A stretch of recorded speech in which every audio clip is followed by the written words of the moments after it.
Good Saturday afternoon out there, everyone. Jason Salsman here.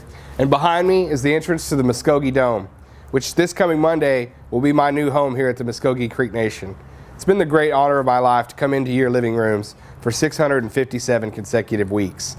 And on this, my last episode, I'm so thankful for you watching us every Saturday, and I'm so thankful to have, when it comes to the TV show, some of my most special people in my professional life joining me on this special table.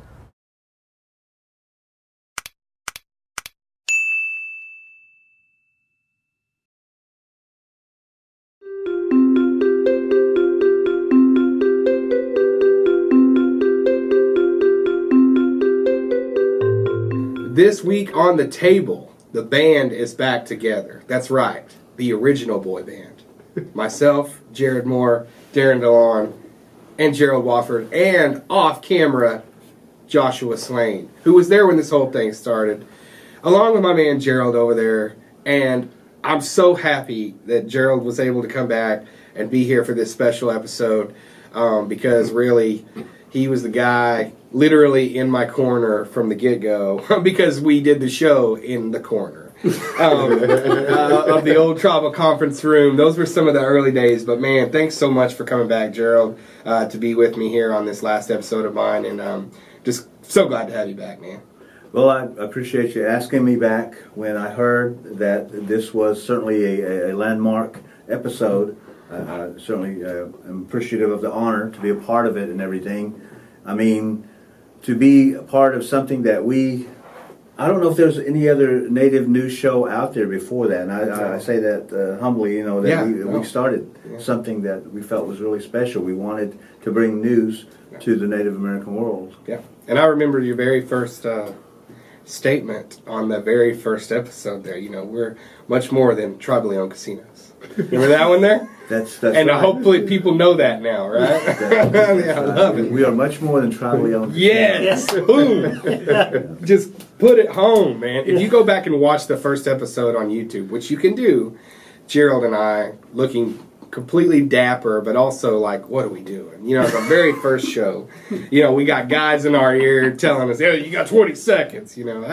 What's interesting too that we mentioned the first episode, because if you look at the production from the first episode, it's not that much different than what we're doing right now. No, at the Cox studio, it was like totally black background. It's like lit, and you guys are at a table. The lighting's a little different. Let's remember the title. Oh God, Darren. Go ahead, Jason. Mvskoke Nation News Monthly. Yeah. That's right. Remember the song too? Right. Yeah,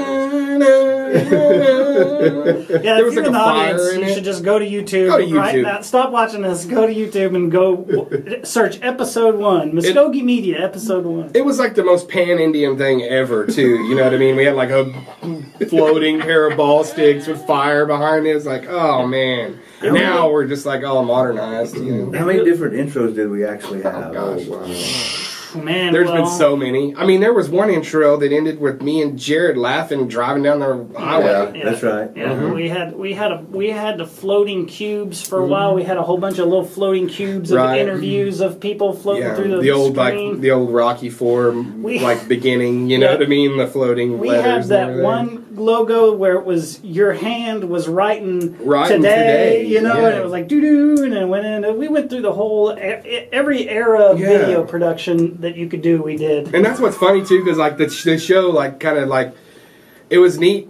You guys probably know too. Like, I mean, it's neat how it's kind of like taken on a life of its own over the years. Like, we didn't even really know what we had there at the beginning. And then it became like, oh, that's that show with Gerald and Jason. And then, oh, man, they're always cutting up. Wonder what they're really like, and everything like that. And then people would meet me and Gerald and be very disappointed to realize that we were your two buddies back in high school that were in detention and were spitting spitwads on everybody. But, thinking we were all serious journalists and everything. But, no, it was crazy because when you said that, like me writing today, I remember when we came up with the name Native News Today, and we were like, oh, this is going to be the name. People are going to know it as Native News Today. To this day, like literally to this day, anytime I see somebody that sees me, and they don't know me, but they just know me from the show, I get the point and the Native News. Yep. It's never today. Everybody always leaves out today. So, and I always hit them with that parting shot. They'll, Native News! And I'll go, today. Yeah. Now it's like Mvskoke Vision. Mvskoke Vision. I can't see. I only have my Mvskoke Vision. So like Mvskoke Vision preferred PPO Blue Cross Blue Shield. Man, Gerald, what's some of your favorite memories of us doing the show together? I mean, in those early days. I know we had fun with those Halloween episodes too, but some of the things that stick out to you. Well, I mean, the Halloween episodes that you mentioned, I mean, throughout the course of this time, and then, of course, Jared, the addition of Jared coming on board as well and everything, it was almost like, we were mirroring the times as it went along and everything. Right. I mean, we would go to OU for the media day, Sam Bradford there, that was one. And we were like some of the first ones to out him as Cherokee, you know what I mean? Then he became, this kind of ambassador, but we were kind of the first show there, and they were even saying that too, like, we don't usually get these kind of requests and stuff like that. So. Yeah, absolutely. And I think along the line, we also were kind of helping to everyone to, the right image of the native world in the media. Mm-hmm. We were opening those doors and presenting that. Right.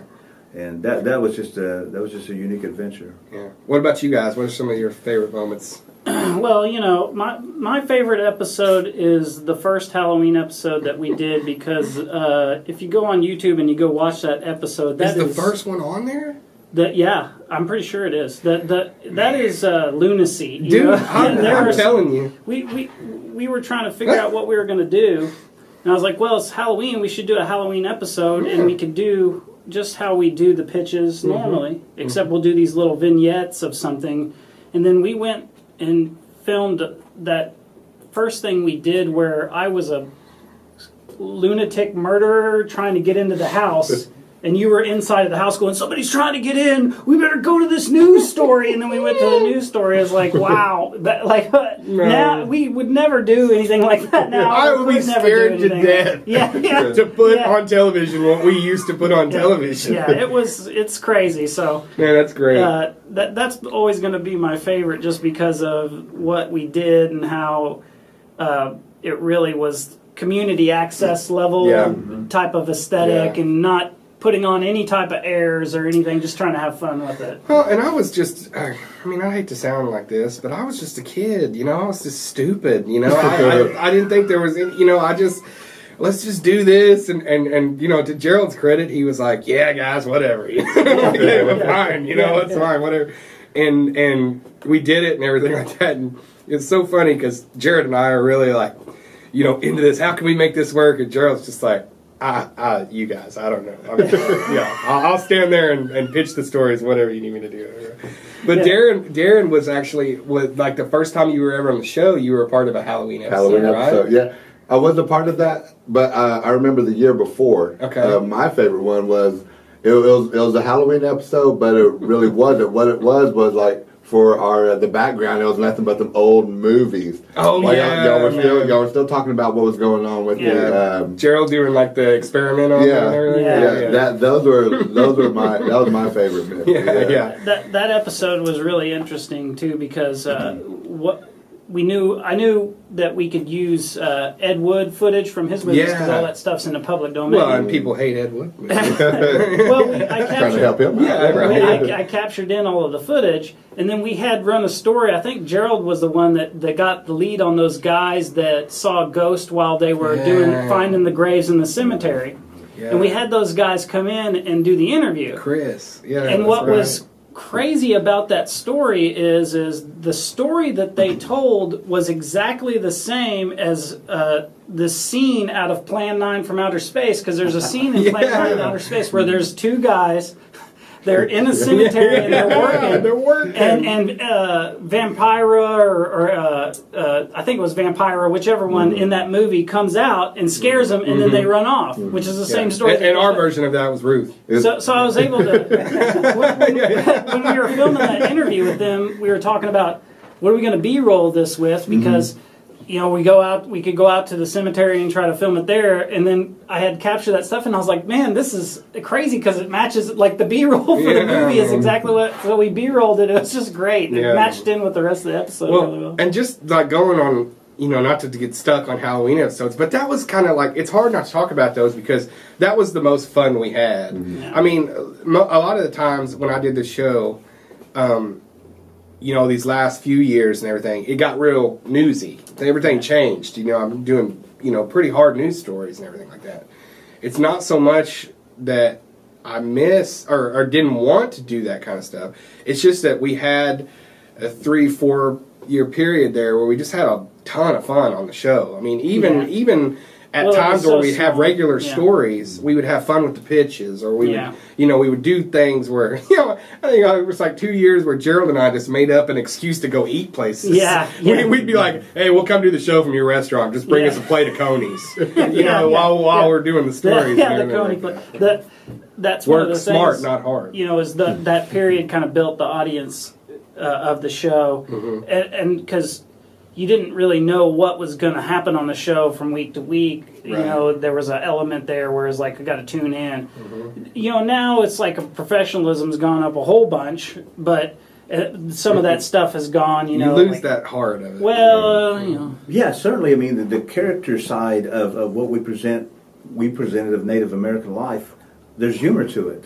Yeah. I mean, we would be being dishonest if we didn't present the humorous side to Native American life, which we did. Oh, yeah. I mean, the time you come up in the Jeep Cherokee and I'm looking for the perfect fry bread recipe, and then you drive off, like that. And you come through the weeds, and everything and things. But people love that. They would come up to us and say, we enjoyed that. They got their news, but they also got to just lounge in the native world for 30 minutes on TV. They got the news in a way that you would get it from your cousins and uncles around, the living room watching football on Thanksgiving, and everybody's cracking one-liners at each other. Yeah. And that was what was so cool about when Gerald was here with me on the show, because, and he got the same thing, I'm sure, for me, but it was always like somebody would ask Gerald, what's Jason really like? And somebody would ask me, like, what's he like when the cameras are off? Are you guys really having that good of a time there?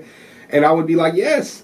Literally, that part of you see us in front of the camera, that's just a continuation of the rest of the day. We just turn the camera on for that 5-minute period to get in front of you and go, hey, here's what's going on this week. I mean, there were so many outtakes. And this man, I guarantee you, this man, I know he can't go through a 24-hour day, an average day, without doing a nice mimic of somebody, some joke. I mean, this is Mr. Comedian. I'm serious. I mean, just out of nowhere, and then you're laughing and everything. That was the song. One of my other favorite memories, I'm going to have to, and it involves all three of y'all. Okay. It was the old TriCaster. Oh, man, yes. The TriCaster. I mean, y'all had to use that to, get everything taken care of, get everything set up for the show. And I remember watching it load. This is when Jason was at the helm of it, too. And it got to 99%. Almost done. Yeah. And then it stopped. Yeah. I remember just hearing him scream. I had to walk out to laugh. We had, that's one of the things, too, is that we've done this show with my gosh, it's been like every single piece of this show has been an Indian show, which is all I ever wanted it to be, like an Indian show. I wanted it to be one where Indians could watch and go, well, they're not trying to dress it up too much or be fake or anything like that. They're just using what they have to give us our news, like you said. And like, we've never had the fanciest equipment. We've never had the fanciest sets and everything like that. Lord, if you've watched us, you know that. And that TriCaster was as native as native and that TriCaster, but we had technical issues and things like that. And it was we still get citizens or audience members come down to the studio. Yeah. And they will come into the studio and they'll say, what? Oh, I thought you guys had like great cameras, or like you have the latest thing. What are you guys running? And I'm like, oh, I'll show them the equipment we're using. It's like 10 years old stuff. Where's the city skyline in the background? Yeah, it gets updated, but it's like we're government operation. That was the unique thing about the TriCaster when we first started it. You would choose the different backgrounds. Yeah, like the city landscape or something. Yeah.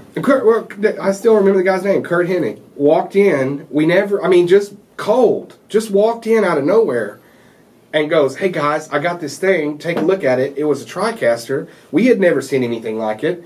He brings it in, and it totally changed the show. I mean, it changed everything. I'm glad Darren brought that up because the TriCaster, I mean, it's like in Stone Age, Ice Age, everything like that. The beginning, stages of the show was a very distinct, stage. And then the TriCaster comes along and everything changes. I mean, we started CGing, we started doing all kinds of stuff. We'd put me and Gerald in virtual sets. And then we could do a lot of kind of stuff like you talked about with the Halloween episode where we would superimpose me and Gerald over old... Yeah. I mean, hell, we had Gerald shooting bolts out of his eyes, for a commercial. Oh, my God. That was great. Yeah, and then Darren getting punched out. I mean... we were just nuts. There was a couple years there where I lost my mind. When that came along, he means 8 years. Yeah.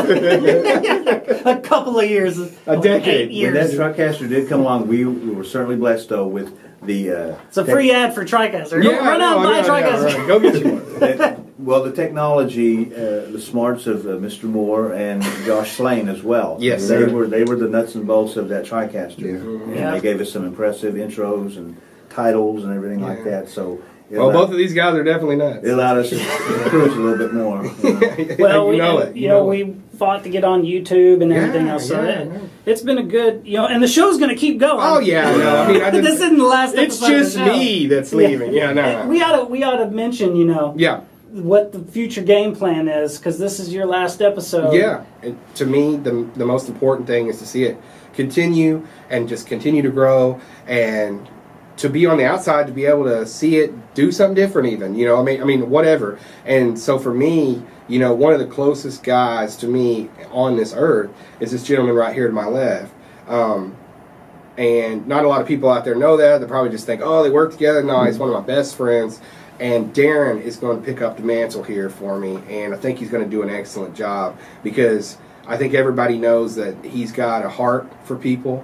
And that's all you need to do this show. You just have to have a heart for the people that is watching and everything. Yeah, you got Gerald here. And so Darren's going to pick up the mantle, and he's going to, for the time being, he's going to step in my role, and it's going to be something really neat to see. And I'm excited about it to see him take up that post and keep it going, man. So yeah.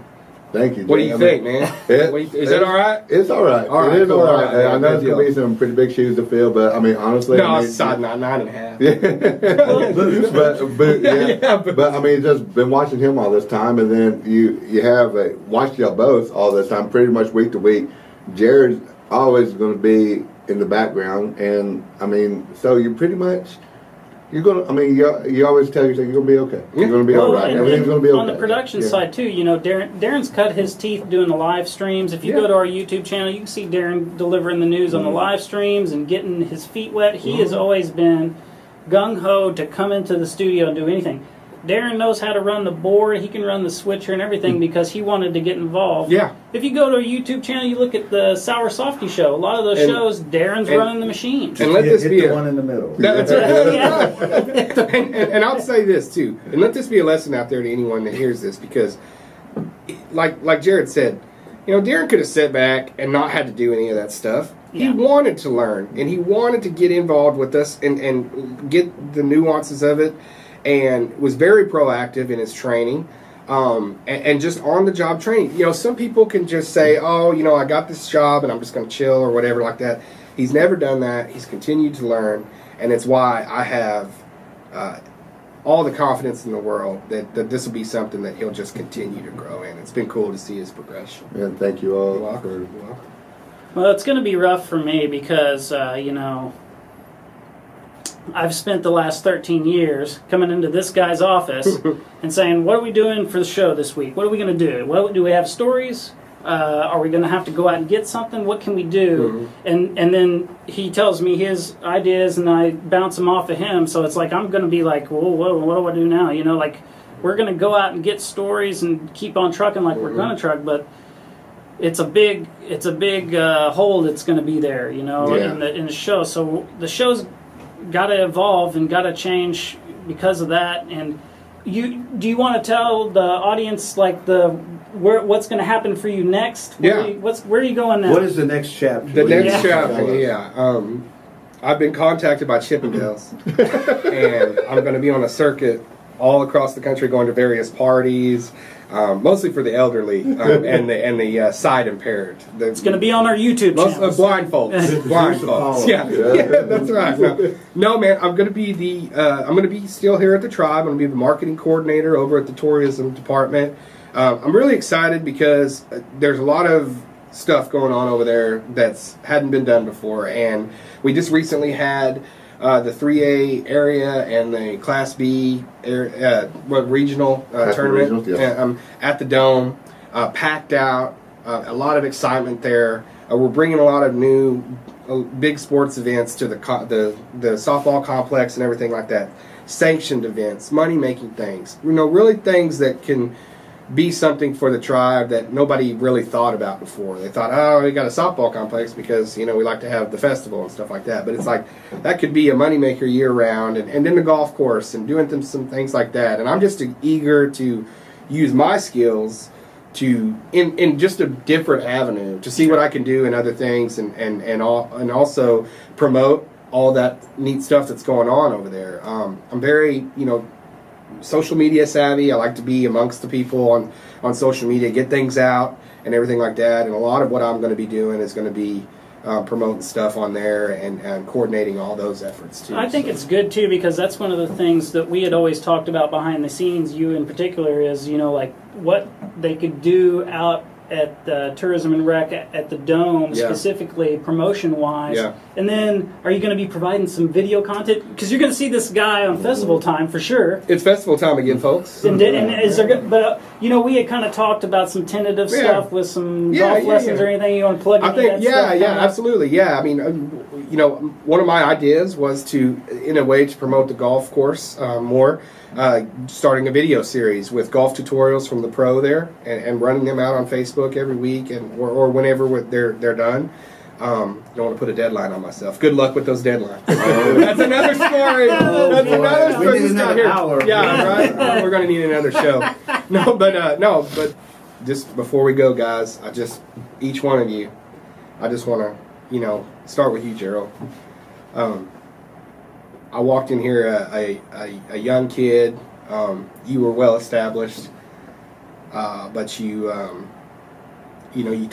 put your arm around me and we became buds real quick, and we did something that nobody has ever done before, man. We did that, and it meant a lot to me that you were there to sort of mentor me and put up with my silly this little puppy that's following me around. I have to keep slapping him on the head, but you did that for me. I'll never cease to be grateful. I'll always be glad about that, man, and I'll always love you, man. I appreciate it, and I'm so glad you came back today.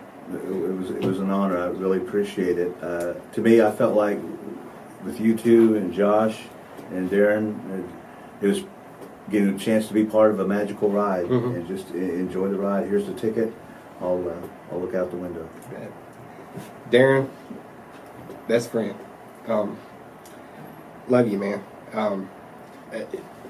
I know that this thing is in good hands, and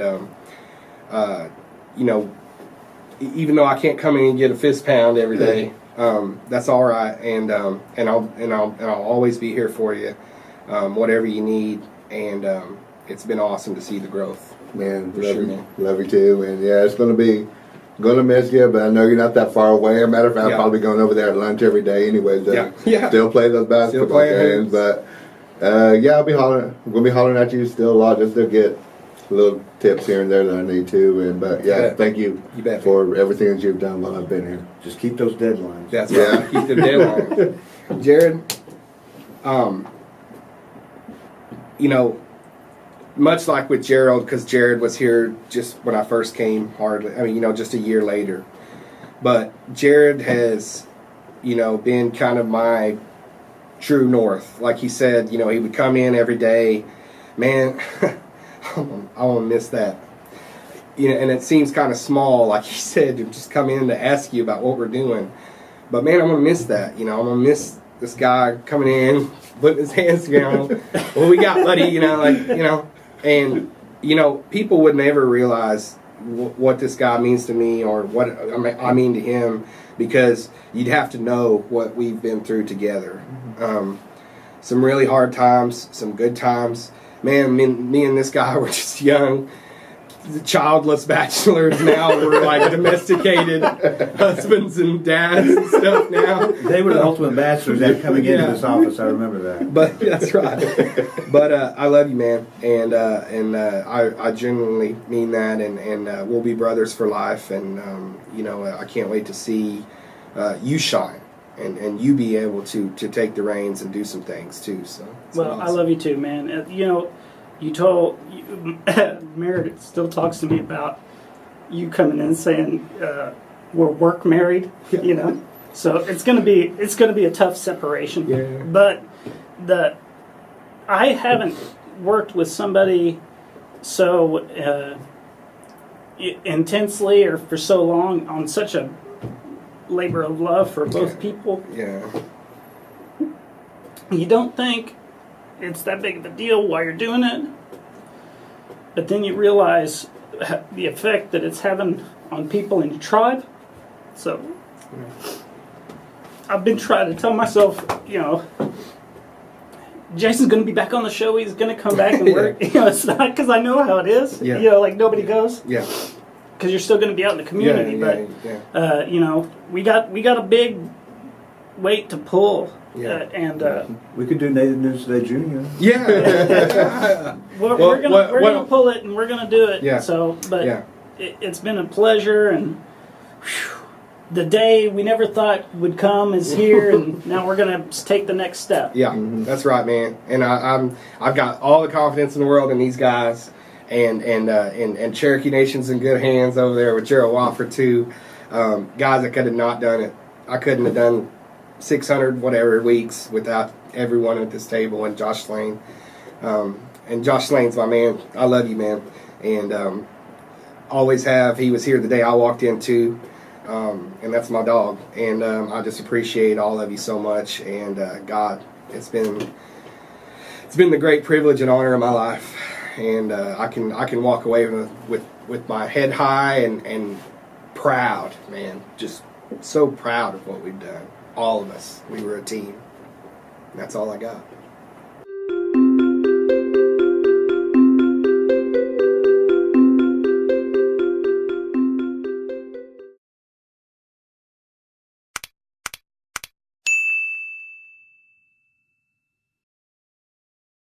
Well, as you can see, it's been an emotional week for me here in the last week. 658 weeks of Native News Today, Mvskoke Vision, even Mvskoke Nation News Monthly. Wow. I just want to talk to you all for just a second and say, if you're out there watching and you've been any part of this, whether you were on the show, whether you helped me out, whether you've been a part of my life and said, this would be a great story for the show, or Jason, I watch every Saturday, man, keep doing what you're doing. From the bottom of my heart, Mado, I'll never be able to thank you for that, because that's what kept me going every week when I thought maybe nobody watched or nobody cared about the show or anything like that. You are why we all did this together. The first all-native news television format in Oklahoma's history, and we all did it together. Thank you so much. Chihi Chaplis.